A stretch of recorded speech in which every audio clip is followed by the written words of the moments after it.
இல்லாம நீங்க என் மேல வச்சிருக்கிற இந்த அன்புக்கு நான் திருப்பி என்ன செய்ய போறேன் நண்பா? அந்த பணங்களை எல்லாம் என்னது இப்ப இருக்கிற சட்டமன்ற உறுப்பினர் சரியான முறையில பயன்படுத்தல. அங்கன்வாடி இல்ல நம்ம ஊர்ல எவ்வளவு ஒரு மோசமான திட்டத்துல இருக்கு பாருங்க. 10 வருஷமா அங்கன்வாடி கூட ஏற்படுத்தி கொடுக்காத ஒரு எம்எல்ஏ நமக்கு தேவையா? நீங்க எல்லாம் சிந்திக்க வேணாமா? 10 வருஷமா சும்மா இருந்துட்டு கடைசி 10 நாள்ல இவ்வளவு பூஜை போட்டு வேலை செய்யணுமா? 10 நாள்ல இவ்வளவு பூமி பூஜை போட முடியுது இல்ல?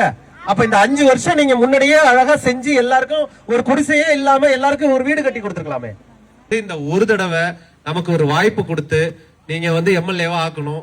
யாக்குனீங்கன்னா நீங்க கேட்காம இதே மாதிரி வெற்றி பெற்றதுக்கு அப்புறமும் 3 மாசத்துக்கு ஒரு தடவை ஒரு கூட்டத்தை போட்டு உங்களோட குறைகளை கேட்டு உங்களுக்கு தேவையான அனைத்தையும் செஞ்சு தரதுக்கு நாங்க ரெடியா காத்துக்கிட்டு இருக்கிறோம்.